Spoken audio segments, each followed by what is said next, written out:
시청자 여러분 안녕하십니까. 일요 포커스 진행의 신광합니다.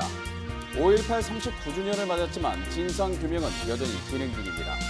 5.18 왜곡처벌법과 5.18 진상규명 특위 구성도 국회가 파행으로 치달으면서 처리되지 못하고 있습니다. 해마다 기념일을 맞고는 있지만 최초 발포 명령자와 암매장 의혹 등은 여전히 밝혀져야 할 해묵은 과제로 남아 있습니다. 어디 그뿐이겠습니까?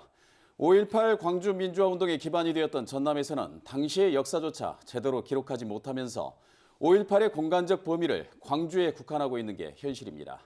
오늘 일요 포커스에서는 5.18 진상규명의 쟁점과 전남의 5.18을 어떻게 기록하고 발굴해야 하는지를 토론해 보도록 하겠습니다. 먼저 참석해 주신 분들 소개해 드리겠습니다. 5.18 민중항쟁 목포 동지회장을 맡고 있는 한봉철 목사님 나오셨습니다. 안녕하십니까? 네, 어서 오십시오. 목포대 김영란 교수 참석하셨습니다. 네, 안녕하세요. 네, 어서 오십시오. 전남도의 교육위원장을 맡고 있는 우승희 도의원 참석하셨습니다. 네, 반갑습니다. 네, 어서 오십시오. 박종렬 전라남도 자치분권과장 함께하셨습니다. 네, 안녕하십니까?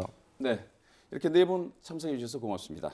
5.18이 이 광주 민중항쟁이라는 이름으로 불린 지 벌써 39주년을 맞고 있습니다. 전남에서도 이제 그 기념 행사들이 올해부터 최초로 벌어지고 있는데요.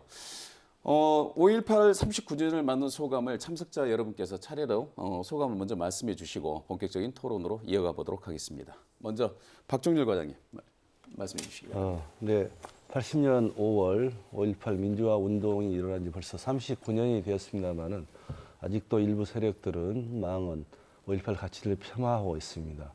이런 것들은 국가의 경쟁력을, 공론을 분열시키고 국가의 경쟁력을 떨어뜨리는 행위입니다. 이러한 일들이 일어나지 않도록 제도적 장치가 꼭 필요하다고 생각합니다. 네, 망언이라든가 이런 부분들에서 제도적 장치를 촉구하는 그런 말씀을 해주셨는데요. 우승희 도의원께서는 5.18 39주년을 어떻게 맞고 계십니까?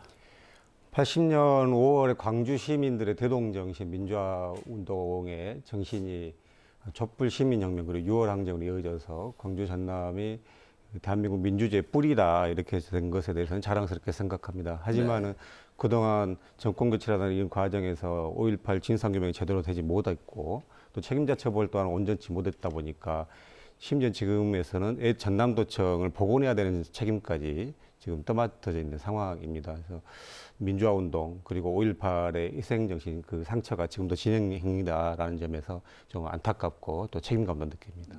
안타까움과 책임감을 말씀해 주셨는데 우리 김영란 교수님께서는 지금 5.18 39주년 어떻게 지내고 계십니까? 저는 1980년에 고등학생이었습니다. 그런데 서울에 살았고요. 여기 목포 전남 지역에 있은 지 20년이 되었고 오늘 이렇게 제가 패널로 나올 수 있는 것도 굉장히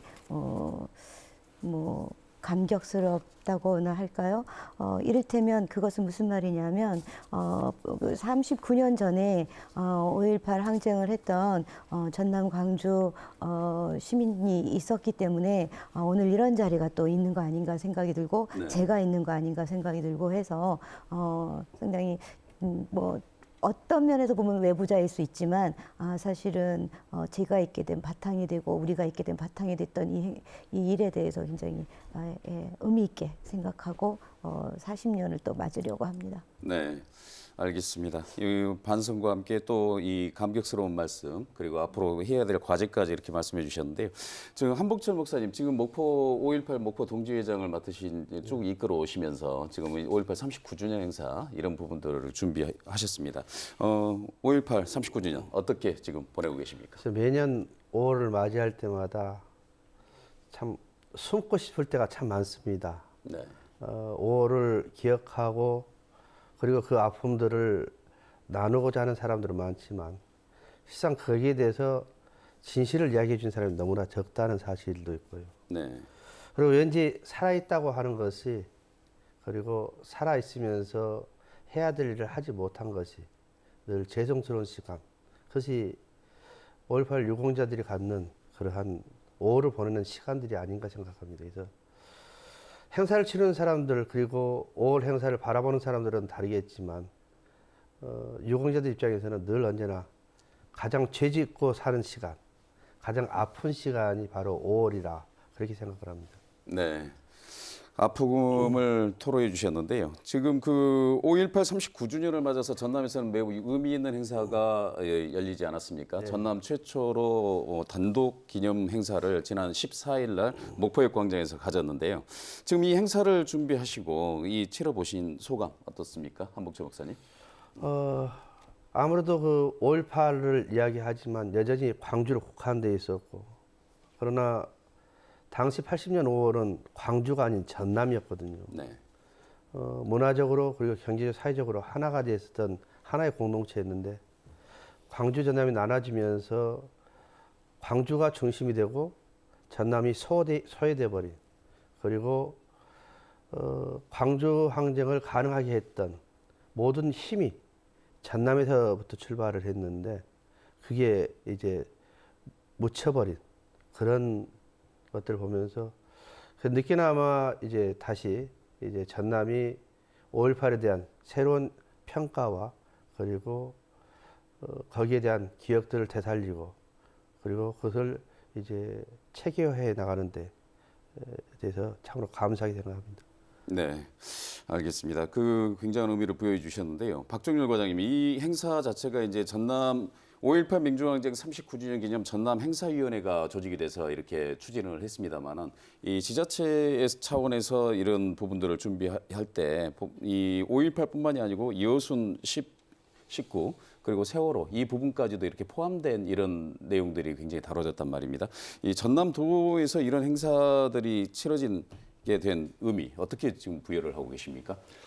네, 방금 한봉철 목사님께서 말씀하셨다시피 광주시가 5.18 당시에 전라남도 소속이었고 또 2005년도에 남학으로 도청 이전을 하면서 우리 전남은 산발적으로 범위가 넓고 또 소규모로 행사를 하다 보니까 전남이 점점 왜소해지는 거 아니냐, 5.18 행사에서.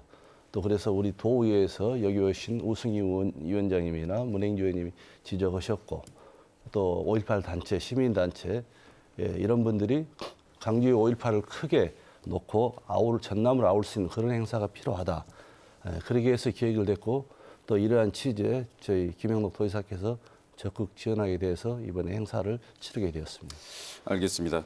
저희가 이제 그 전남의 5.18 행사가 보통 이렇게 독자적으로 이루어진 부분에 의미를 부여하는 이유는 이 5.18이라고 하는 부분이 지금 광주의 공간적 의미를 좀 이렇게 국한하다 보니까 전남에 대해서는 전남의 5.18이라든가 이런 확산성에 대해서는 굉장히 우리 스스로가 이 의미를 부여하지 못했던 것 아니냐 하는 그런 취지에서 저희가 이런 토론의 자리를 만들었는데요.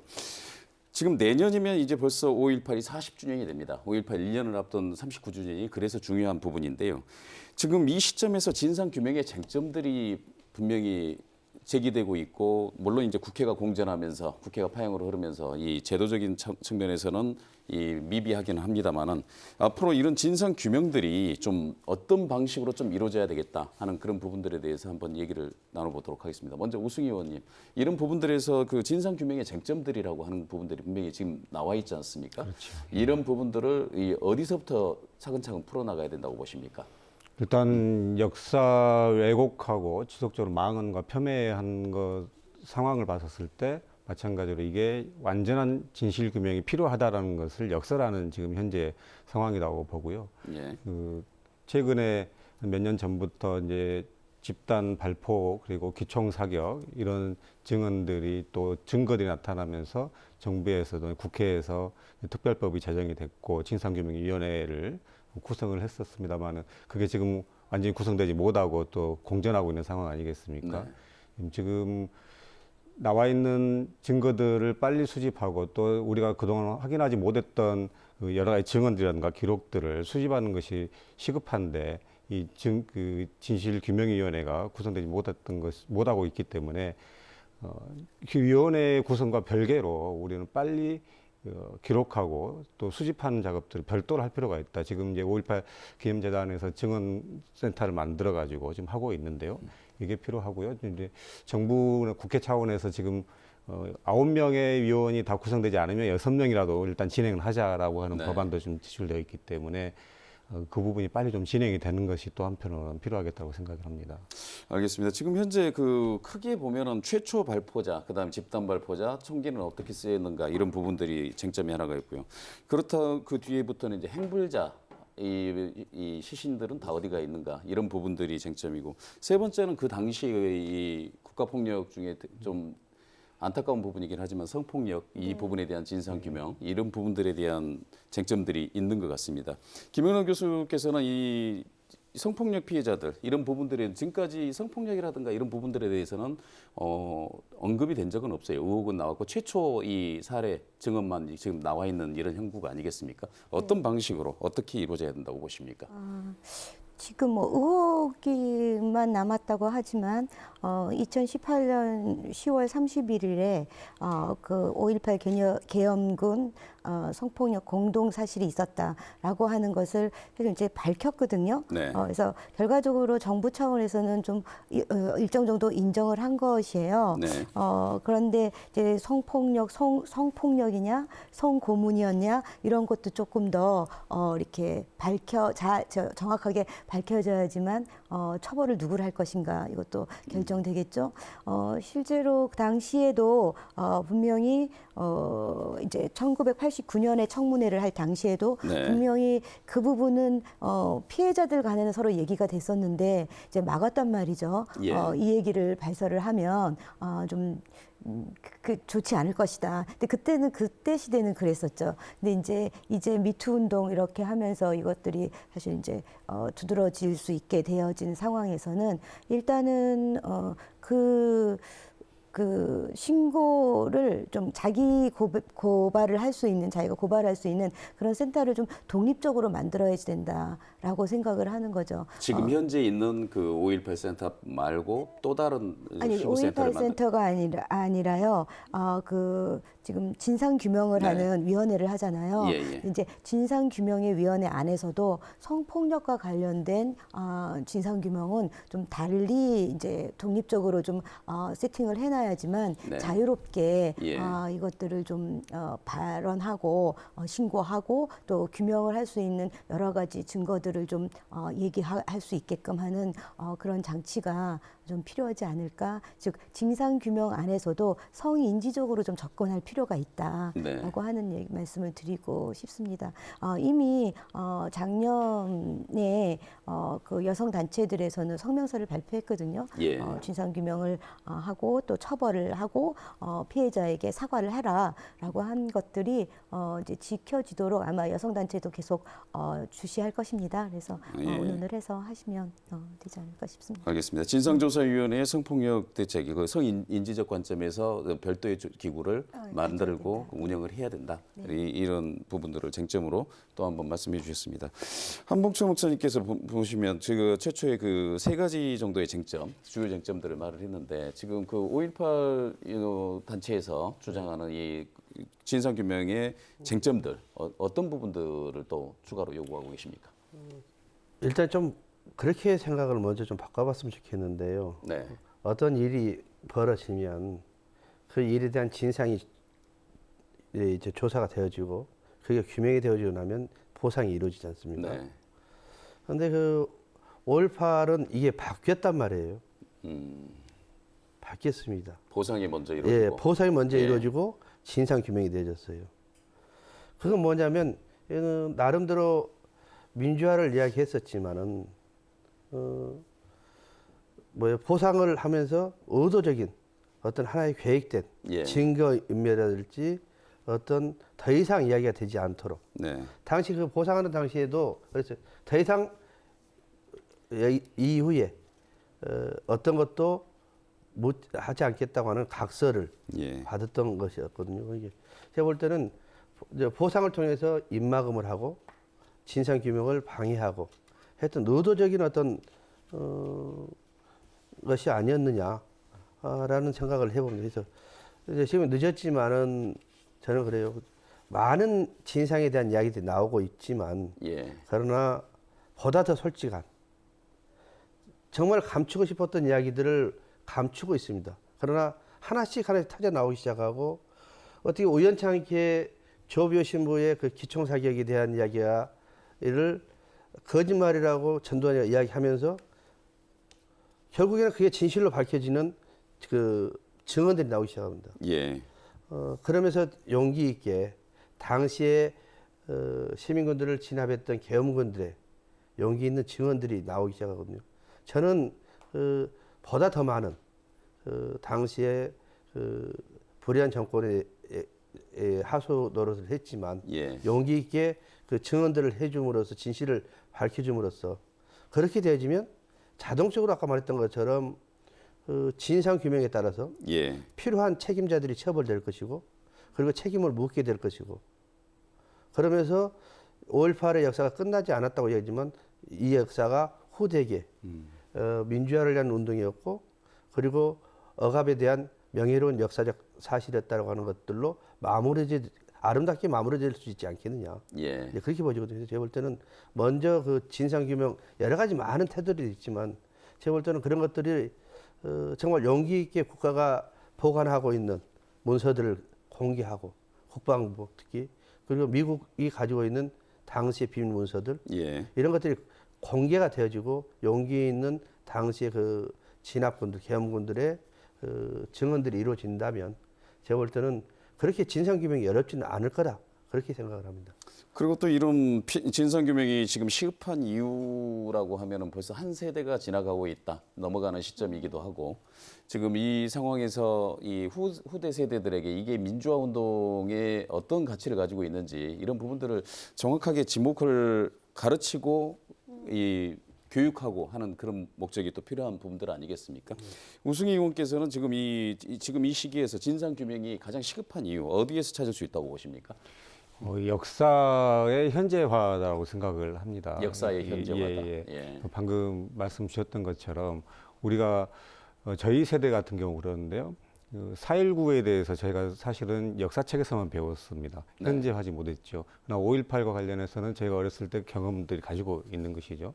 그래서 5.18에 대한 역사적 책임을 좀 가지고 있습니다. 지금 저희 자녀들 세대, 지금 학교 다니는 학생들 같은 경우는 마찬가지로 5.18에 대해서 역사책으로 배우는 것이지 자기의 경험을 갖지 못하기 때문에 이 친구들에 대해 역사적인 책임을 갖고 또 나의 일이다라는 것을 알려주기 위해서는 이 5.18의 현재화를 통해서 이 친구들이 주변에 우리 부모님들이 겪었던 내 주변에서 이런 일이 일어났었다. 전남에도 이게 있었고 우리 동네에 이게 있었구나라는 것을 알 수 있게 해주는 역할 이게 필요하지 않겠냐 싶습니다. 네, 알겠습니다. 예, 지금 저희가 이런 토론을 하면서 진상규명 이전에 한봉철 목사님께서 말씀하셨지만 이 절차가 잘못돼서 보상이 먼저 이루어지고 진상규명이 이루어지지 않은 이런 형국으로 진행이 되다 보니 지금 현재 이제 궁금한 게 이제 그렇다면 5.18 유공자로 이렇게 등록되신 분들 지금 현재 진상규명이 되지 않아서 완전한 이 범위는 확정이 되지 않고 계속 이렇게 계속 진행되고 있는 상황입니다만은 이분들에 대해서는 어떤 보상이 이루어지고 있습니까? 박정희 과장님께서 간단히 얘기를 해주시죠. 이제 국가 차원의 보상은 별도로 있고요. 네. 저희 이제 자치단체 조례위에서 예. 유공자연에서 일정 소득 수준의 이하 분들에게는 월 13만 원의 생계비 지원을 드리고 있고 예. 현재 작년 말로 250여 명이 받고 있습니다. 예. 또 장제비, 기타 이런 것도 또 지원해드리고 있습니다. 전남도에서 지원하시는 분들이 250분 정도 되신다는 거죠. 3명, 네. 예. 지금 말씀하신 부분 중에서 이제 생계비 지원을 하는데 이제 뭐 일정 소득 기준 이하를 언급해 주셨는데 김영란 교수님 어떻습니까? 이런 유공자분들에게 소득 기준을 적용한다는 게 이게 타당하다고 보십니까?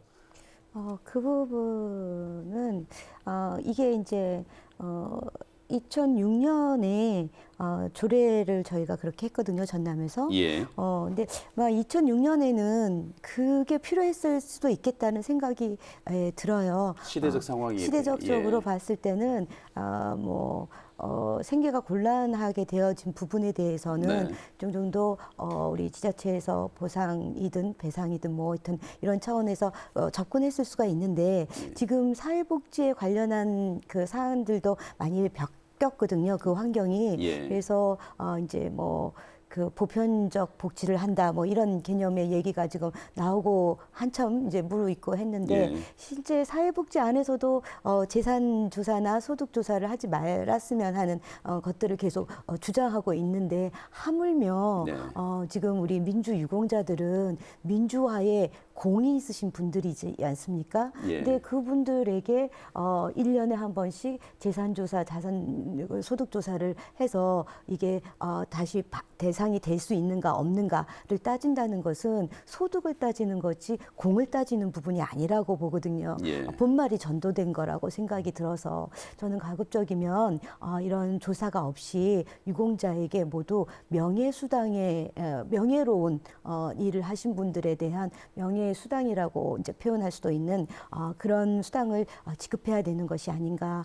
물론 예산의 문제가 분명히 있겠지만 그래도 우리가 생계비를 지원한다 이런 표현으로 그것을 명명하지는 말았으면 좋겠다. 예. 우승 의원께서 지금 이 생계비 지원 이 부분에 예. 대해서 좀 어떻게 그 개선 방안이 있습니까? 저도 지금 올해 초부터 5.18 관련해서 전체적으로 보면서 네. 수당으로 전환을 해야 된다라고 생각을 하고 있고 5.18 그 용역이 도청에서 한 내용에도 그 내용이 좀 제한이 되어 있습니다. 같이 예. 준비를 하고 있는 중이고요. 이것의 근본적인 원인은 어디가 있냐면요. 민주화운동 유공자법을 국회에서 제정하는 과정에서 2005, 6년쯤 노무현 정부 시절입니다. 네. 이때 보수 쪽에서 민주화운동 관련자를 전부 다 유공자로 지정해주고 보상할 수 없다라고 하면서 거기서 타협안이 뭐였냐면 5.18은 한다. 다는 못 해줄 테니까 그러면 5.18만 해줄게라고 그 보수 쪽에서 또 보훈처에서 약간 시혜성으로 왔던 것이 이겁니다. 그러다 보니까 5.18만 보상이 먼저 돼버린 겁니다. 예. 이런 한계들이 있다 보니까 나중에 이제 우리 지역에 와서 조례를 될 때도 마찬가지로 시혜성 형태로 이렇게 된 한계가 있거든요. 그래서 교수님 말씀하신 것처럼 우리 자랑스러운 역사를 다시 더 깊이 생각하고 또 우리 피해자들께서 또 지금 생존해 계신 분들이 자랑스러운 우리 주민으로서 또 유공자로서 살 수 있는 그런 것도 충분히 우리가 보장해드려야 된다 예. 그런 생각을 하고 잘 준비하겠습니다. 알겠습니다. 지금 그 저희가 국가폭력의 피해자 문제에 대한 유공자의 피해 보상과 예우 문제 이 부분을 이제 어떻게 할 것이냐 이 이야기가 잠깐 그쪽 방향으로 진전이 됐습니다만은 이제 다시 그 전남의 5.18로 다시 돌아와서요. 전남의 5.18의 역사성이라고 하는 부분 우리가 그때는 이제 광주와 전남이 이제 그 지자체로 묶여 있었던 그런 상황에서 당시 5.18 당시 전남 지역의 상황과 역할 이 부분을 좀 이제 진실을 기록하고 역사를 기록한다는 측면에서 앞으로 상당히 그 범위라든가 이런 부분들이 중요할 것 같습니다. 그 5.18 당시 전남 지역의 상황과 역할 어떻다고 평가를 하십니까, 한봉철 목사님? 글쎄 아까도 이야기했지만 광주라고 하는 지역으로 한정을 시켜놓고 네. 그걸 갖다가 이제 자꾸 5.18의 자랑스러운 정신들을 왜곡하고 폄훼하고 하는 이유가 무엇일까? 그리고 전남의 어떤 5.18이 묻혀지는 이유는 무엇일까? 이건 아직도 그 진실이 밝혀지기를 두려워하는 사람들에 대한 것 때문인데 사실 5.18이 당시 전남이라고 제가 이야기를 했던 이유 중에 하나가 예. 근데 저들이 말하는 이제 광주 항쟁 9일간의 항쟁을 가능하게 했던 힘은 다른 데 있었던 게 아니에요. 스스로 자신들의 생명을 보호하기 위해서 이제 저들이 살상을 하고 여러 가지 폭력을 휘두를 때 무기를 들게 되잖아요. 예. 이 무장을 하게 됨으로 인해서 9일간이라고 하는 아주 긴 시간 동안에 항쟁이 가능했고 그리고 저들이 쉽게 시민들을 뭐랄까요 하지 못했던 함부로 하지 못했던 예. 아주 중요한 계기가 됐거든요. 근데 그 무기들이 다 전남에서 들어갑니다. 네. 아주 중요한 이야기거든요. 예. 그러니까 이게 전남이 없었다면 광주 항쟁이 그렇게 길지 못했다고 하는 얘기거든요. 네. 이렇게 불의에 대해서 이제 불의에서 항거하고 그리고 자랑스러운 어떤 민주화의 어떤 새로운 역사를 썼던 이제 5월이 가능하게 할 수 있었던 힘은 전남이라고 하는 광주에 있었던 주변의 전남 지역에 있었던 많은 지역의 그 민주인사들과 그리고 많은 사람들이 희생이 있었기 때문에 가능했고, 그리고 그 역사를 보면 이제 광주는 진학 과정에서 사상자가 난 이후에 예. 이제 해방구라고 하는 20일부터 26일까지 아주 평온한 시기를 맞습니다. 그런데 그 시기에 이제 전남 지역은 사상자들이 발생을 합니다. 예. 광주 주변의 상황은.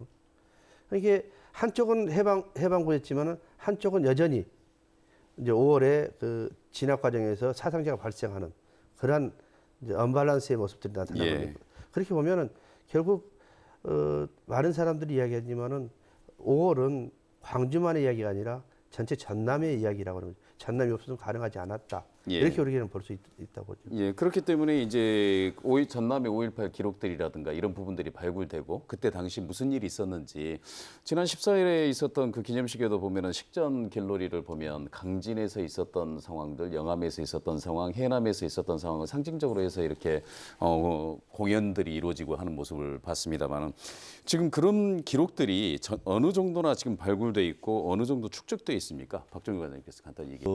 광주에 있는 예. 5.18 민주화 기록관에 예. 지난 2015년부터 3만 8천 점에 이르는 광주 5.18 민주화 운동 기록물이 있습니다. 예. 이 중에 3,800점은 유네스코에 등재되어 있고요. 네.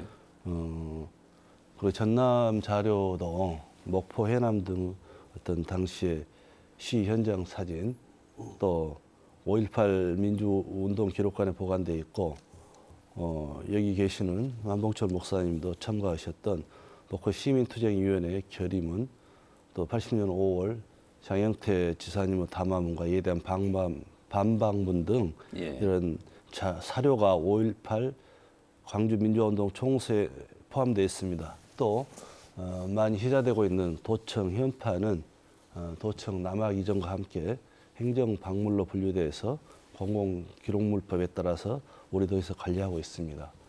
현판은 그대로 보관하고 계시다는 것이죠. 네네. 네. 또 이런 사료와 함께 도내에는 76개의 사적지가 있고 지난 용역 때 11군데를 추가로 해서 87개의 5.18 관련 시설물이 있습니다. 예. 이런 시설물에 대해서도 더 조사해서 사적지화 또 안내판 설치 이런 것들을 추진하겠습니다.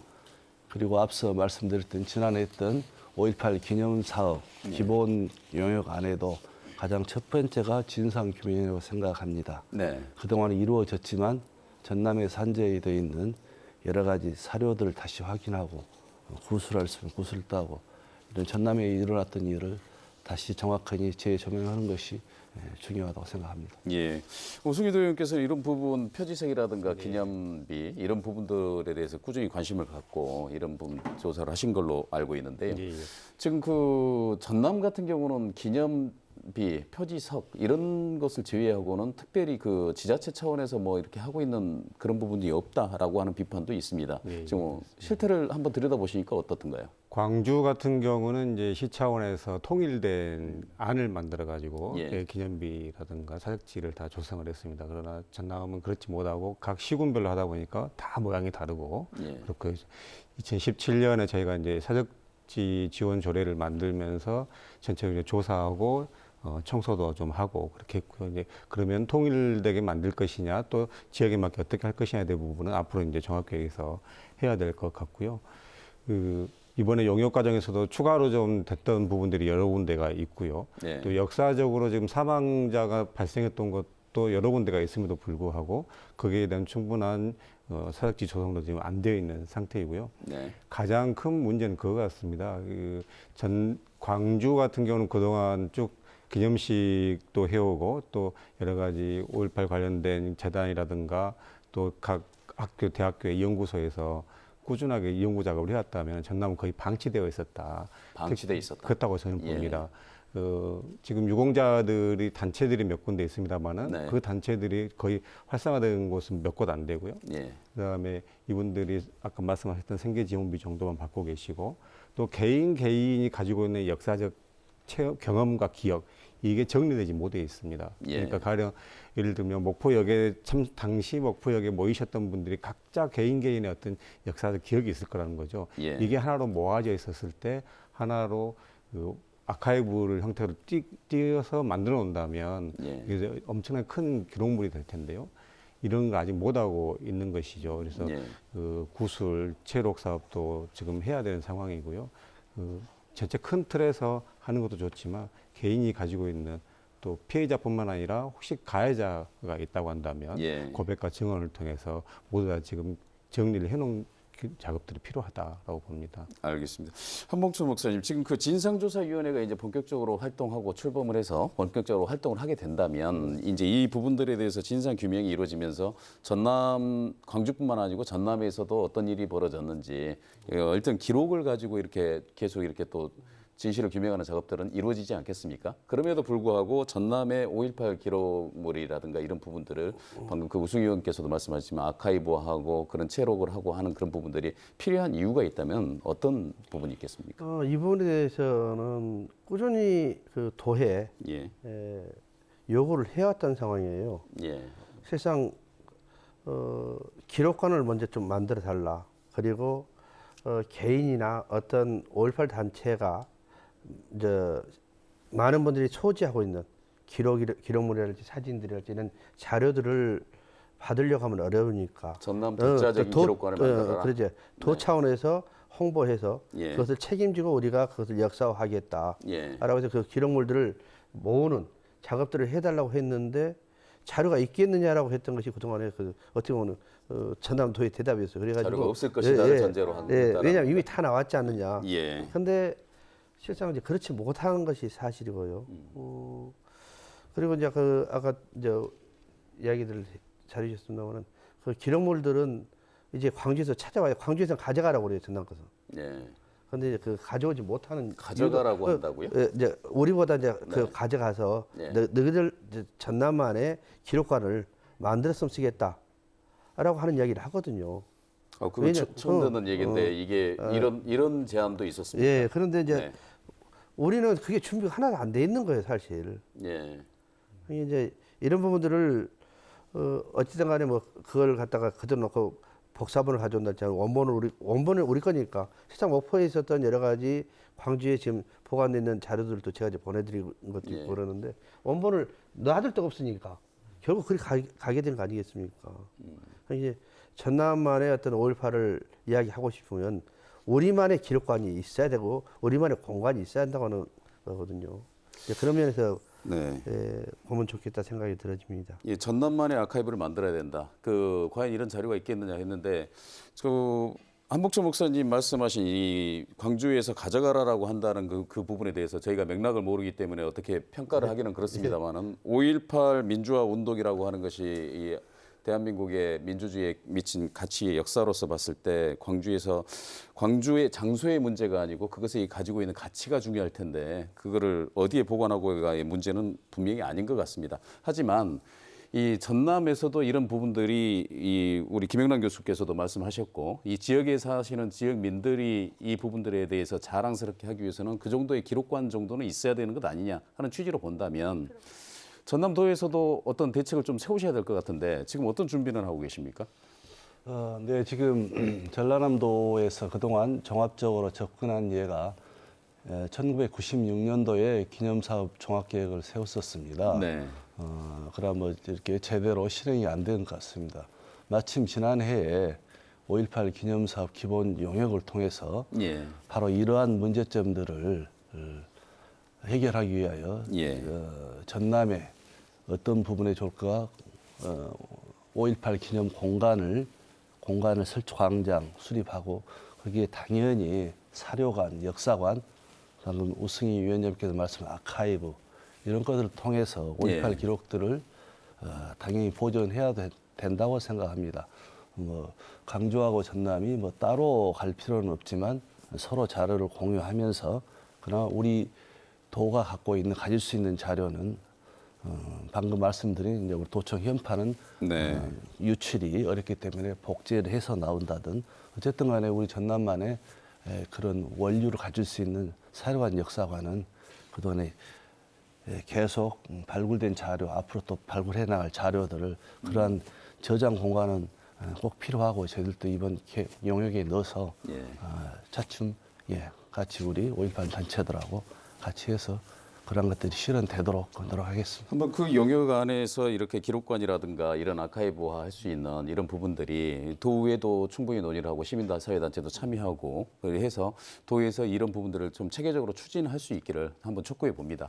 지금 그 저희가 토론 시간이 거의 다 마무리가 돼서요. 이 5.18 문제를 얘기하면은 진짜 밤새껏 얘기해도 이제 얘기 자체는 충분하고 그렇게 해도 지금 지만 이런 얘기들을 계속 해볼 수 있는데 여기서 접고 또 추가로 이런 아카이브라든가 5.18에 관련 현안들이 또 생길 때 저희가 다시 한번 이런 자리를 마련하겠다는 말씀 약속드리겠습니다. 그 마무리 발언으로요. 지금 우리 전남의 5.18뿐만이 아니고 5.18 정신의 계승을 위한 방안이 어떻게 좀 이루어졌으면 좋겠다 하는 취지의 이 패널들의 말씀을 마지막 맺은말로 듣고 토론을 마무리하도록 하겠습니다. 먼저 이 박종렬 과장님 먼저 말씀해 주시죠. 네. 네, 5.18 계승을 위해서 진상규명, 여러 가지 사료관 이런 것들이 중요하고요. 아까 그 한봉철 목사님께서 말씀하셨던 5.18 김영란 교수님께서 말씀하셨구나. 예. 5.18 항쟁 당사자가 또 5.18 사적지 해설사로 등장한다든가 또 우리 5.18 사적지를 중심으로 해서 5월 남도길을 조성해서 학생들에게 교육을 시킨다든가 또 이제 무엇보다도 5.18의 전국화 세계화를 위해서 교육, 학술, 연구 사업 이런 민주인권 평화가 대변되는 이런 5.18 가치의 전국화 세계화를 우리가 앞장서고 또 우리 5월 단체나 또 우리 시민단체가 앞장서서 개척해주면 우리 전라남도는 뒤에서 적극적으로 지원하도록 하겠습니다. 알겠습니다. 오승희 대의원께서 마지막 말해 주시죠. 네. 최근에 대통령께서 6월 항쟁과 촛불혁명까지 평범한 사람들이 새로운 시대를 열었다라고 이야기를 해주시면 저는 그에 100% 공감을 하고 있습니다. 민주주의를 원하고 공동체를 추진했던 5월의 정신, 이게 바로 저는 호남 정신이라고 생각을 합니다. 이런 호남 정신이 내년 40주년을 맞이하면서 광주 전남이 함께 민주주의의 성지로서 발전되는 그런 계기가 됐으면 좋겠습니다. 알겠습니다. 민주주의의 성지를 위해서 광주 전남이 공동 발전하는 방안 이 부분 말씀해 주셨고요. 김영란 교수님 매진 말해 주시죠. 네. 저는 그냥 간단하게 네. 말씀하신 모든 것이 이루어져야 되면서 네. 동시에 제가 생각했을 때 5.18 정신이라고 하는 것은 결국 그 5.18 민주화를 참여했던 분들이 동네에서 인사받을 수 있는 것 그래서 그렇게 해서 그것이 그 동네의 이야기가 될 수 있는 것, 자랑스러운 이렇게 되는 것이 5.18 정신을 계승하는 것이 될 것이다. 그래서 그런 방안에 좀 세세한 도의의 또 관심도 있었으면 좋겠다고 생각하고요. 더불어서 우리가 지금 민주화, 정치 민주화 뭐 이런 얘기를 하지만 성에 관련된 민주화는 어떻게 할 것인가 하는 부분에서 다시 한번 마지막으로 기회를 주시면 그 성폭력 선고문에 대해서 확실하게 진상규명해야 된다라고 하는 것을 또 말씀드리고 싶습니다. 성폭력 선고문 문제 다시 한번 강조해 주셨습니다. 한봉철 목사님, 이 5.18 39주년 이제 잘 마무리하셨는데 어떻습니까? 자, 5.18은 대한민국이 민주주의를 가져가는 데 가장 중요한 역할을 했죠. 어떻게 보면 80년 5월은 우리의 역사가 새롭게 바꿔지는 그 변곡점이 되었다고 보여지는데요. 5.18은 그런 의미에서 국민이 나라의 주인이라고 하는 것을 정의롭게 외쳤던, 그리고 불의한 세력에 대해서 분노의 함성이었다라, 그렇게 이제 정신들을 저희들은 정리를 합니다. 그럼에도 불구하고 여전히 80년 5월은 살아있는 현실입니다. 그리고 지금도 아직 해결되지 못한 역사인데요. 저는 그런 의미에서 좀 하나 부탁하고 싶은 게 뭐냐면, 아직도 5.18에 대한 진짜 이름이 없어요. 네. 그렇죠. 5.18 민주화 운동, 5.18 민중항쟁, 그리고 어떤 분들은 이제 5월 혁명, 여러 가지 이제 용어를 사용합니다. 그런데 이건 역시도 진상규명이 제대로 이루어지지 않았기 때문에 명칭을 정확하게 붙이지 못하는 거거든요. 어느 순간 4.19가 새로운 역사적 재평가를 위해서 4.5 혁명이 되어지고 5.16 그거가 5.16 혁명이 역사적 평가에서 5.16 구태타 되는 것처럼 5.18 지금 현재 민주화 운동이라고 하지만 역사적 재평가와 그를 통해서 정확한 진상규명을 통한 역사적 재평가를 통해서 5.18에 대한 정확한 명칭들이 규정되어질 때 그럴 때 바로 5.18의 정신을 우리가 온전히 마무리 짓는 그런 것이 되지 않겠느냐 그렇게 생각합니다. 네, 알겠습니다. 네 분 이렇게 장시간 말씀 감사합니다. 네, 광주 전남은 80년 이후 고립돼 왔습니다. 5.18 진상규명이 이루어지지 않으면서 우리 사회의 갈등을 조장해온 망언과 궤변이 지금도 광주 전남 지역민들의 가슴에 비수처럼 날아들고 있습니다. 이것은 범죄입니다. 이제 5.18 진상규명과 책임자 처벌이 엄정하게 이루어지기를 바랍니다. 5.18과 관련한 새로운 범죄 의혹들이 명백하게 밝혀지고 새로운 증언을 확보해 기록하는 문제는 온전한 진실과 정의를 세우라는 희생자들의 요구입니다.